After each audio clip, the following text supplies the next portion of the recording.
guys, so as you see by the title, this is my top placing Shaddoll Invoked list that I placed with at the last locals. I did get top cut, I didn't win, but I did get top cut, a little prizing. But I'm going to kind of show you guys this deck off. It's a Shaddoll Invoked. I just wanted to play it because it's something just different to the meta. I know that you already used to a lot of LX variants, but in the background I had to show off multi-constructs. I didn't play them in this deck because obviously I didn't have them at the point in time of recording, but you know what, it is what it is.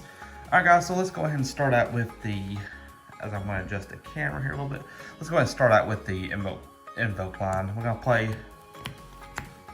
Terraforming in the Meltdown, which is self-explanatory. It gets you to your Alistair, and it also prevents your fusion plays from being negated.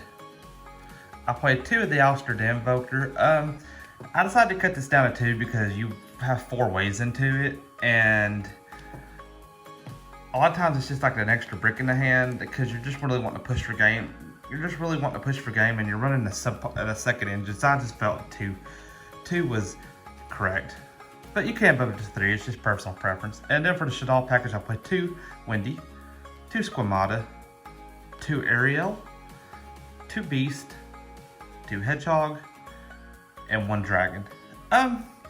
So guys, what I did play a stronger Shaddoll package than a lot of people. I did cut the mains to 2. Squamata is an extra foolish barrel, and Wendy's just sets whatever. This was actually my MVP of the game because what I would do on their turn is when they would send it by card effect and I had it flip. A lot of times if it got sent by card effect, I would put Squamata down and then pass, and then on her turn flip something and pop their monster. So Wendy was really did come in clutch in this tournament for me. Beast just draws you into cards. I think I'm gonna cut it down to 1. Hedgehog gets you to your spells, and then Dragon. So I think if I was to play this again, I'd just run Beast at 1 and maybe bump the Dragon up or put Falco back in, because even though Falco is just kind of when you set it, as long as you have Shaddoll Fusion in hand, it lets you fuse. So I think that's something I'd do different in the future. 3 of the Shaddoll Fusion, self-explanatory, going second.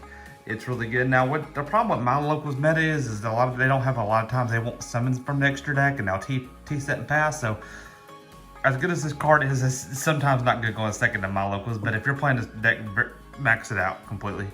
2 Shaddoll Fusion. Self-explanatory. It's Shaddoll. You can do it from the hand or field. You can actually set and do it on your opponent's turn. So that actually makes. So if you have like the cards in hand, so what I did a lot of times that I'd set, and if I had like Windy's Squib in hand, I would make a window off that, and then use Windy's effect to bring back out Squib. So that's a pop and a extra and a special summon lock. Then I played these 2 lock targets. I decided instead of just doing both of them, I think this is way too good not to play. And the Golem Lord. So what happens is if they negate your play and you have and you break construct, and this is engraved, this is kind of how you push for that extra 3,500 damage just by sending the magical meltdown. Different hand trap lineup. I play 3 Ash Blossom. No, I played 2 Ash Blossom, 2 Nibiru, the Primal Being, and I maxed out on Infinite Permanence. Infinite Permanence is good because you can play it out of hand. I didn't max these out because I don't play Pot of Desires, and I really didn't just want to see a bunch of hand traps in my opening hand. I wanted to have cards that serve utility. That was my thought process behind it, at least. And for the other spell cards I played in the deck, I played 2 Triple Tactics Talents and 1 Call by the Grave and 1 Feather Duster. My locals actually has back row, so I made the Feather Duster because it just pops all their back row. Actually won me game 1. They set up a board, they just set up a bunch of stuff in the back to interrupt, and I just brought Feather Duster, and since none of the interactions was good on turn 2 with them not having anything, it just really wiped the field and helped me push for that game. Then obviously the 1 card starter, the Foolish Barrel. I only played 2 Invocations in this deck because you're already playing 3 of the Shaddoll Fusion, 2 Shaddoll Fusion, so this puts you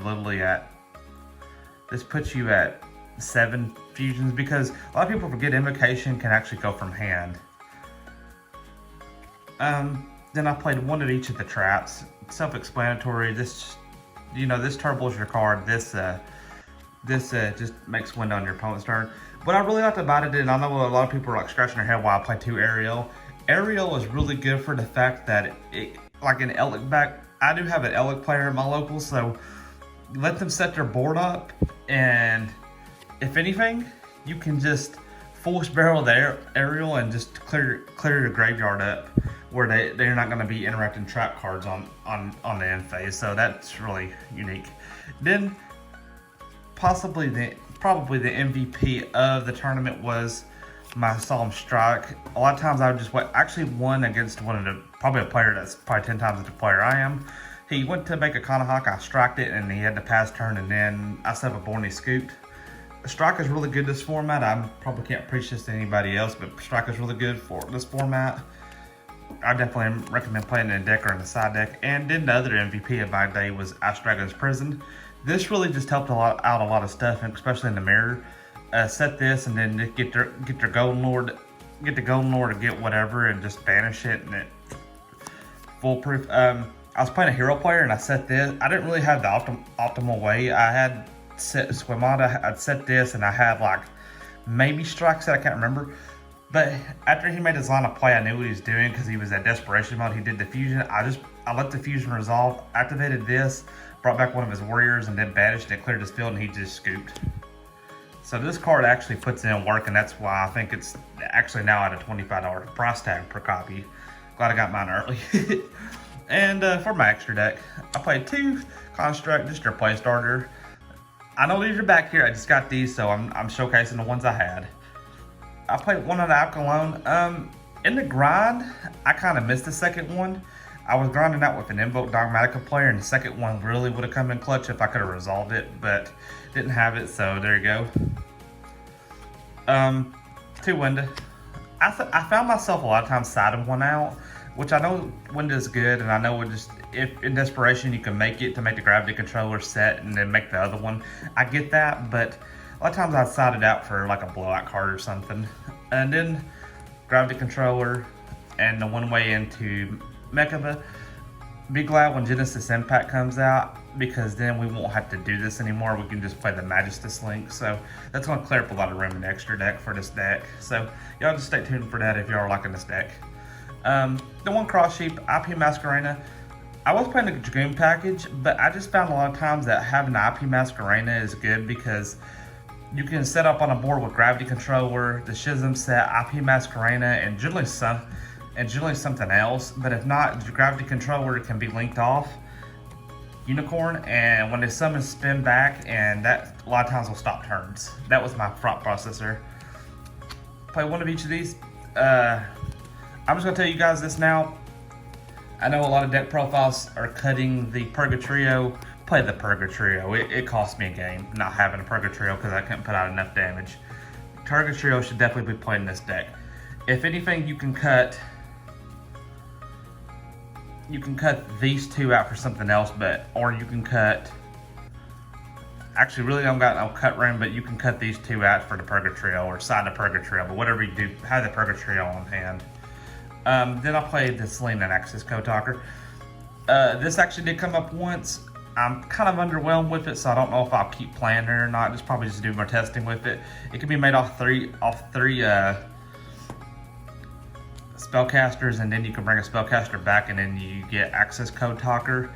So a lot of times when you resolve this, you're going to guarantee to at least have 1. And then the Cross Sheep, and sometimes the Gravity Controllers pop. So Access Code I think is really good. I debated putting Moral Sword in here, but I just think the spot removal on the field is just better for this format. But guys, yeah, this was my top cut of Invoked Shaddoll profile. Just let me know what you think about it in the comment section below. If there's something different you would do it, obviously, I'm always open for suggestions. I myself know there's going to be a bunch of changes to the deck, so I hope that next week I'm going to be taking something different or a different variant of this, probably the locals. So y'all just stay tuned for that. But anyways, guys, hey, I'll see you on the next episode. I feel the waves cut through me, hypnotized by the sounds I'm breathing in. Hold tight, chemical